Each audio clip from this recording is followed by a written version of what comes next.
Hey everybody, it's Nathan, and I have a little tip for you guys, something that I've recently learned. It's not new to a lot of everybody. I'm sure a lot of people knew about this already, but it's something that I found, believe it or not, in a really old art book. I'm not even sure who the person, it was something from the 60s, I think. Um, it's a little trick using water-based ink.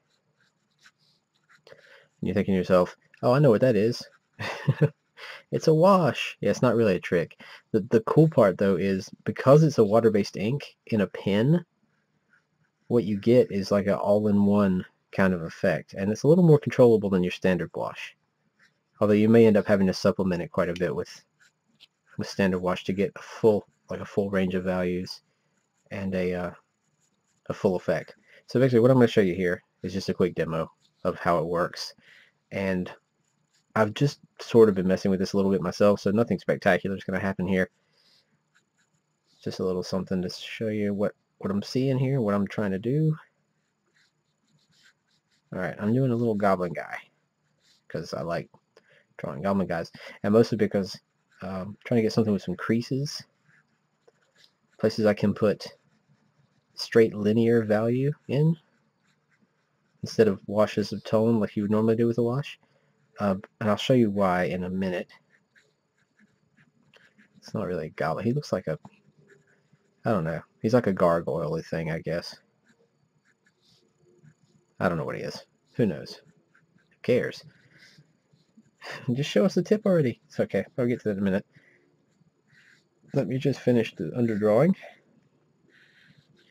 such as it is, so that I have something to show you. Alright, so, okay, my squat little friend here is going to help me show you this new pen and ink technique. I actually found this out when I was trying to do stuff for Inktober recently, which is a challenge all during the month of October. You do ink drawings. And in my case, they were, I'd limited myself to no underdrawing. That's another reason I'm indulging myself right now. Get myself as much underdrawing as I want. So I don't look too stupid on the internet. But it comes in really handy when you don't have a lot of time also.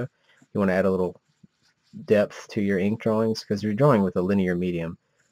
Adding in depth and tone is tedious. You can crosshatch forever. You can try stippling or something. You can scribble in some scribble in some stuff and try to keep highlights bare, but if you're not using correction ink, you're just keeping it white paper, black ink, it can get tedious trying to get some tone in, and you can ruin your drawing very easily, accidentally. Okay, so what this technique does is let you put the tone down with the pen first, linearly, and then you can enhance that with a wash. It's actually pretty self-explanatory. I just sort of want to show you what it looks like. Okay. My little scrubbly friend is done. Done enough, anyway.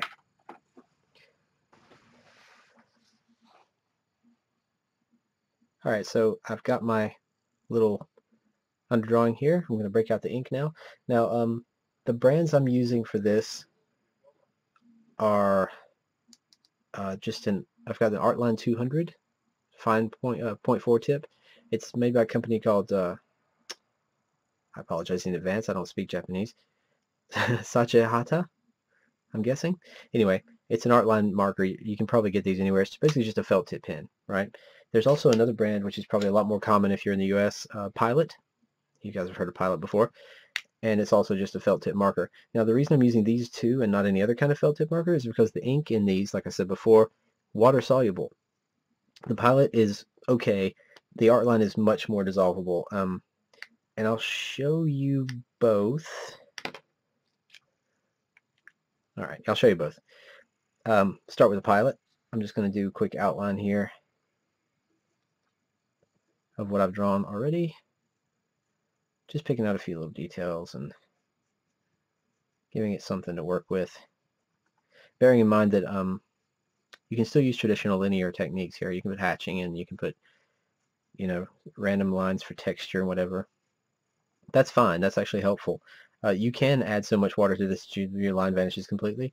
Not so much with the Pilot because it's not as soluble, but the art line certainly, I've lost quite a few lines into the wash, which is fine. If you want that, it's fine. Because I'm using the Pilot to do the outline of everything here, most of the outlines are going to stay. You'll still see them after the drawing is completed, which is fine. It's a cartoon here, in case you're wondering why it's such broad strokes. Like I said, not a masterpiece. It's a demo. I have to apologize for everything I do. Okay. Sorry, this is not exciting to watch, but I have to make sure I get some character into these lines, or I won't be able to sleep at night. No, I can sleep quite well failing at stuff, thank you. Try to get some character in the lines so that you can see the effect of the wash a little better. Because running basically a blur tool over, if you're familiar with digital, running any kind of blurring over straight lines is not as fun, which is sort of what the wash does in this case. Okay, literally, I'm sure you can get your head around this already, but what it's doing is, even if the ink's dry, in this case, it's water soluble, which means water will dissolve it to more or less to a certain degree.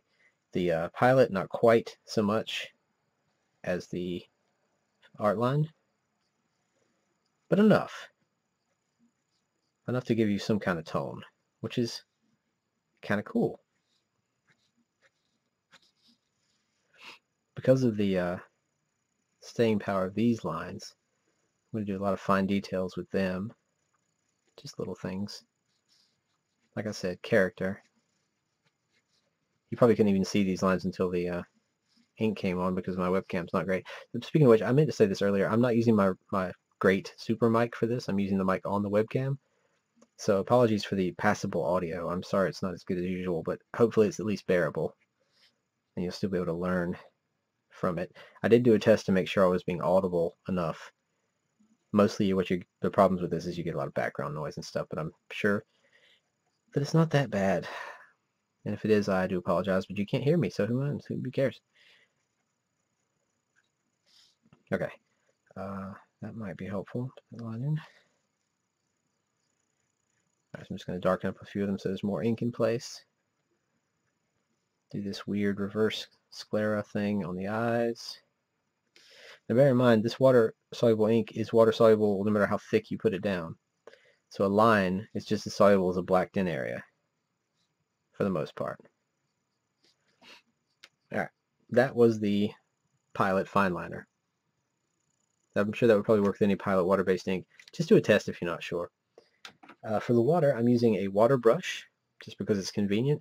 Basically, it's just a hollow tube with a paint bristle tip and a water reservoir. The thing about this is you squeeze it to get the water to go into the bristles, but it's easy to overdo it. So what I'm going to do is put just a little bit of water through the brush onto my hand like that. That's really all you need. It's a tiny little bit. And just so you can see there's no pigment in the brush yet, it's just water, right? No color on the paper. Alright, so we go into this.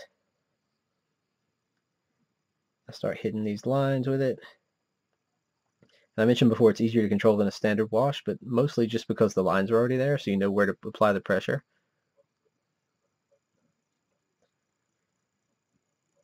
As far as getting it to stay within the boundaries of what you want is not very easy. But that's how wash works. It's alright. You'll notice that the area that I did some hatching on is, you can still see the lines faintly. Dark areas are easier to pull ink out of because there's more ink there. Surprise, surprise.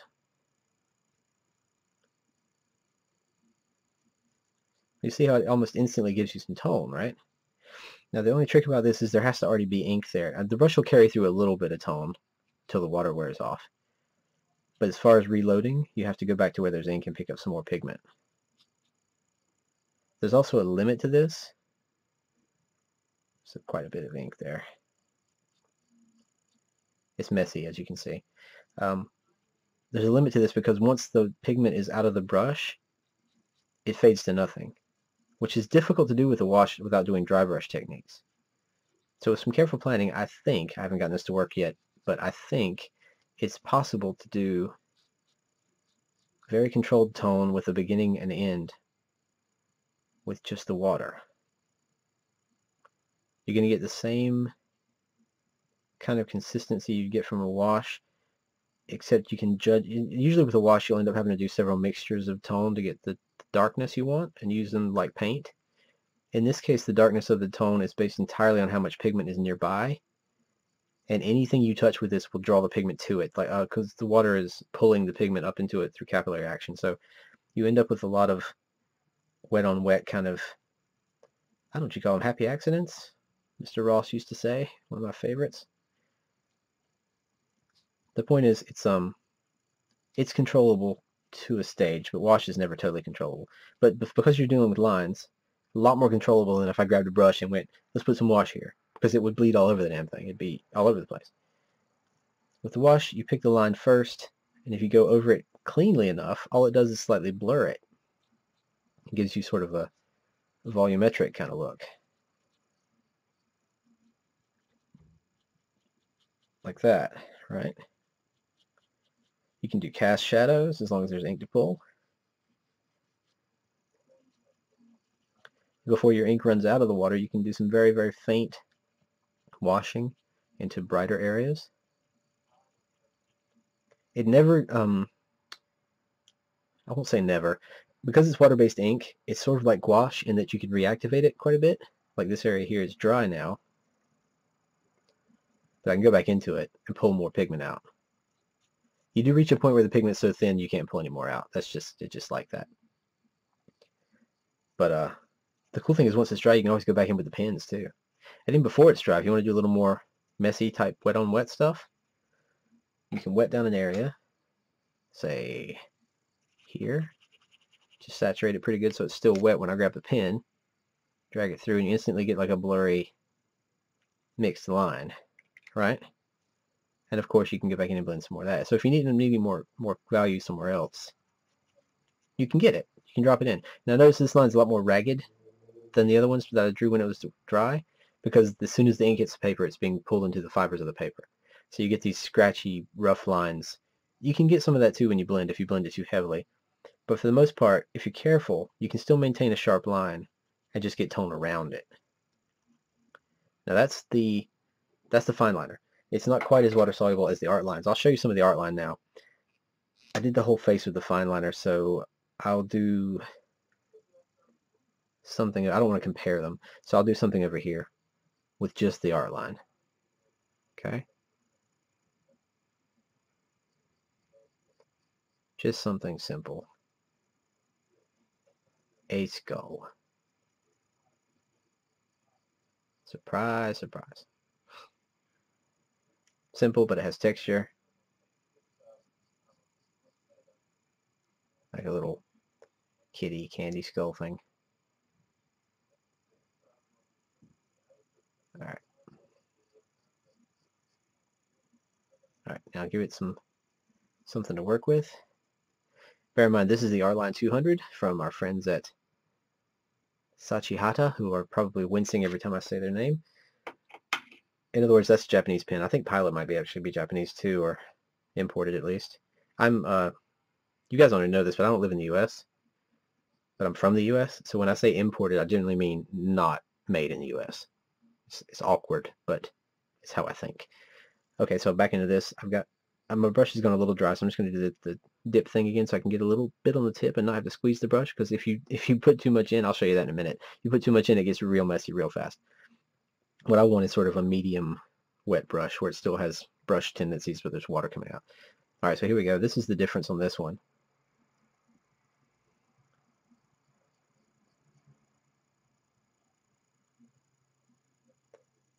I'm trying to, it's such a small thing, I should have done something bigger. But you can see it bleeds like crazy. This one spits out a lot of pigment, or the pigment's much more loosely bound, apparently. I'm not sure if you can see that or not, but that paper is so saturated it's shiny right there. And you get a similar effect. You notice how it gives, like, the pigment actually has color. There's lots of different kinds of black out there in the marker world. This is a blue black. You'll probably come across brown blacks. There's also some ones that are almost desaturate completely. It'll be like a gray when they wash out. I kind of like the purpley blue. Here it is. See how I've super saturated that, and you see how much it bleeds out into the fiber of the paper? Now that's a bit rough, but you can make that work for you. Just keep it going. You see how far I can push that pigment before it starts to fade out. It's still good. It looks like he's got hair. It's so fuzzed out. This is, by the way, this is not watercolor paper or anything like that. This is just computer printer paper. You probably would get better results on something heavier. I'd recommend something smooth but absorbent, like hot press watercolor paper or Bristol. I think it's hot press. I can never keep that straight. The one that's smooth, because the fibers are more tightly packed together. You won't get all this burring and bleeding, unless that's what you want, in which case go for it. All right, so you go back in here. I've actually got some of the other pigment on here still. This is a lot more water than I used on the other side. I wanted to show you what happens when you blow it out. All right, so I saturate this so much, right? Dump it in there. The paper is basically going to buckle through in a minute. You notice my lines kind of disappear, but they form this interesting kind of brushy roughness through there. That's a technique you can make work for you too. I mean, everything's a technique you can make work for you if you try. But this is really easy. That's the coolest thing. You don't have to be subtle. You can drop it right in there heavy as you want, and it's still going to work. The difference is one of them keeps your line work. The other one destroys it completely. Because it's, and this is still with the pilot, so it's not going to dissolve the lines completely. But if this was Sirichan, like this one, Sirichan, this is the art line, you can actually get to the point where the lines will be so washed out or chewed up that they'll start picking up pieces of paper with them. You get like this little speckledy effect. I don't much care for that. That's obviously a mistake. That's a fault of the paper. I'm not using the right paper for this. But you can get decent results with just normal paper. I like to make sure that my tips don't require anything too expensive or too special to make them work. Because, you know, if you want to experiment and have fun, you want to do it cheap. You don't want to waste a lot of expensive art paper testing something. But you can get anything you can do with a wash, you can do with this, based on how careful you are with your line placement and how well you do the washing in. You don't have to use a water brush. You can use before I just did it with a paintbrush and some water. I mean, not even a good paintbrush. It was like this cheap $2 paintbrush. And just I don't have any clean water here. But, yeah, just a brush and some water is the same effect. You probably get a little more control if you use finer tip brushes or something, like get bigger strokes. This is just handy because I don't have to keep dipping. That's the only reason I was using it. Yeah, but it's interesting technique. It's an all-in-one because technically I can do a wash, like a light wash like this, and it's fine. That's dry now. I'll show you the other thing. Get back to the art line. Once it's dry, you can go back in and put detail in, let's say. Right? Especially if you get something here where it's all muddy and washed out, and say I've got some interesting value ranges here. What if I go in like this, highlight those areas that are blocked off, color boundaries. I always kind of like the look of ink, sharp contrast line between washed out lines or spaces, volumes. It's a really unnatural kind of cartoony look, but it's kind of cool. Nothing in real life will have a faint light shadow with a hard edge on it. But it gives you a very interesting look. Almost like scaly or something. It starts to build a lot of texture. And building is another reason this technique is so cool, because that was dry. I put lines on it. I go back in. Now there's more pigment to play with. You can keep going back and forth with this as long as your paper will let you. And if you keep letting it dry out all the way, even this crappy paper, you can get 4 or 5 instances of this stuff before it starts to be unmanageably bad. I'm using way too much water here, trying to prove a point. But yeah, you can go back in and start dumping off these lines. If you want to keep that crazy scaly texture thing going, just dump on the inside where there's already tone. And you can add another layer to the tone. You end up with this, it ends up building a 3-dimensional kind of feel. That's what value does anyway, right?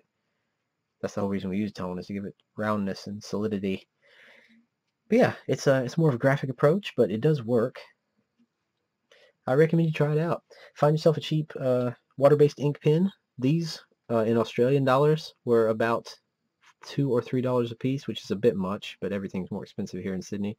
You can try this with any kind of felt tip you want. Just test it with water and see if it's soluble first. You'll find some are more soluble than others. Some have more ink than others. Some have more pigment. You'll find lots of them will be completely waterproof also, which means that you won't be able to get any tone out of them at all. That's handy if you want to use watercolor on top of them. Draw the ink drawing, let it dry, hit it with watercolor or wash, and then you don't have to worry about lines disappearing at all. This is a technique you get soft, subtle tones and lines out of two things. Basically, a pen and water. And that's all you need. So I thought it was interesting. I thought I'd share it with you guys. I mentioned last video for the wrap up for 30 Days of Halloween in Inktober that I'm going to start doing weekly videos. This is my first of the weekly videos. I'm going to try to stick to that. I've got some changes coming up. I'm going to have to be doing some things that are going to keep me pretty busy for the next month probably, but I'll do my best to post a video at least once a week. I've got a couple of speed paints in the can that I can throw up if I need to, so if it's a speed paint, you know, I was just too busy to record anything new for you guys, but I'll get back on it as quick as possible. Mostly though, I'd like to do stuff like this, helpful, informative, hopefully, things like that, or at least something where I can talk to you guys and share some thoughts and ideas while I'm working. But anyway, that's it. I've gone way too long. Sorry to keep you. Hope you enjoyed this and hope you got something out of it. Give it a try. You don't need much to try it. And whatever you do, keep making stuff.